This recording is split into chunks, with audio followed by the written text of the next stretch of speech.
Hello বন্ধুরা, আসসালামু আলাইকুম। সবাই কেমন আছেন? তাসলিমাস কিচেনে আপনাদের সবাইকে স্বাগতম। প্রতিদিনের মতো হাজির হয়ে গেলাম আজকেও নতুন আরও একটি ভিডিও নিয়ে। আর আজকে তৈরি করে দেখাবো খুবই অসম্ভব মজাদার একটি সবজি রান্নার রেসিপি। আর আজকে আমি যেই সবজি রান্নাটা আপনাদেরকে দেখাবো, এই রেসিপিটা যদি আপনারা বাসায় তৈরি করে ফ্যামিলির সবাইকে খাওয়ান, তাহলে অবশ্যই আপনার প্রশংসায় সবাই পঞ্চমুখ হয়ে যাবে। তো চলুন কথা না বাড়িয়ে দেখে নেই কীভাবে সবজিটা রান্না করব। তো এর জন্য এখানে আমি 6 প্রকারের সবজি নিয়ে নিয়েছি, আর এখানে আমি আমার পছন্দ অনুযায়ী নিয়ে নিয়েছি।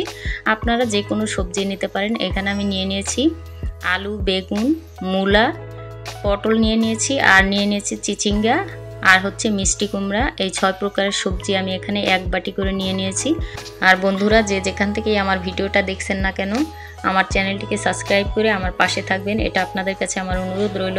তো এই সবজিগুলোকে আমি সেদ্ধ করে নেব, এই জন্য একটা হাঁড়িতে নিয়ে নিচ্ছি। তো এখানে দিয়ে দিলাম চিচিঙ্গা, আর এটার বীজটা কিন্তু আমি ফেলে দিয়েছি। এরপর দিয়ে দিলাম পটল, এটার বীজও আমি ফেলে দিয়েছি।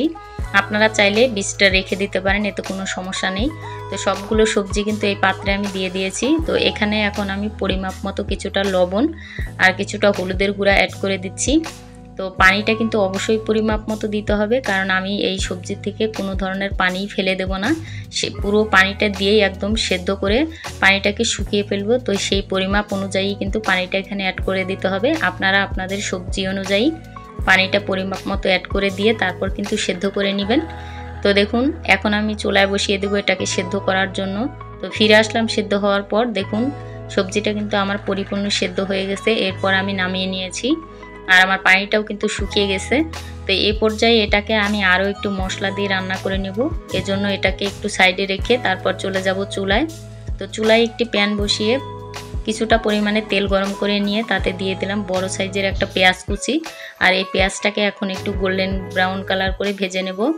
তো পেঁয়াজটা একটু ভেজে নিয়ে তারপর কিন্তু এখানে আমি অ্যাড করে দেব হচ্ছে অল্প একটু পানি। আর এই পানিটা দিয়ে তারপর কিন্তু এখানে বাকি যে মশলাগুলো অ্যাড করব সেটাও আমি আপনাদেরকে দেখিয়ে দিচ্ছি। তো দিয়ে দিচ্ছি রসুন বাটা 1 চা চামচ। এরপর এখানে অ্যাড করে দিচ্ছি 1 চা চামচ আদা বাটা। এরপর এখানে অ্যাড করে দেব হচ্ছে 1 চা চামচ ভাজা জিরার গুঁড়া। এরপর এখানে অ্যাড করে দেব 1/4 চা চামচ ধনিয়ার গুঁড়া। তো এরপর এখানে অ্যাড করে দেব কিছু গরম মশলা।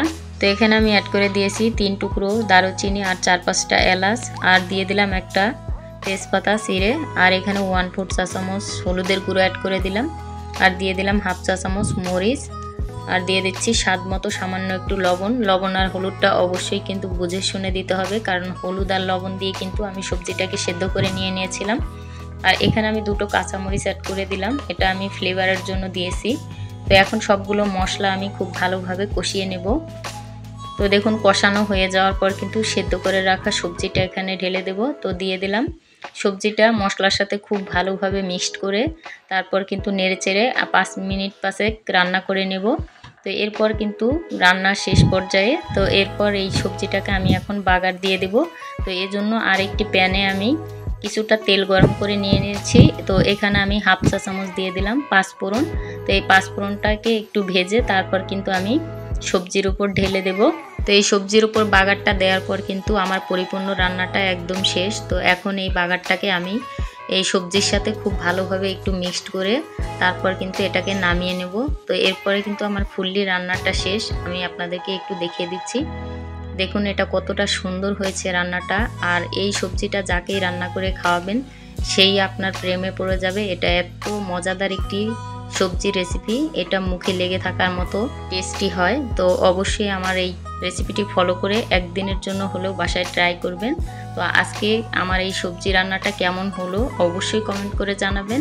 আর যদি ভালো লেগে থাকে তাহলে অবশ্যই একটা লাইক দিতে ভুলবেন না, আর সবার সাথে শেয়ার করে দেবেন। তো আজকের মতো বিদায় নিচ্ছি। সবাই ভালো থাকবেন, সুস্থ থাকবেন। হাজির হব নতুন কোনো ভিডিও নিয়ে। আল্লাহ হাফেজ।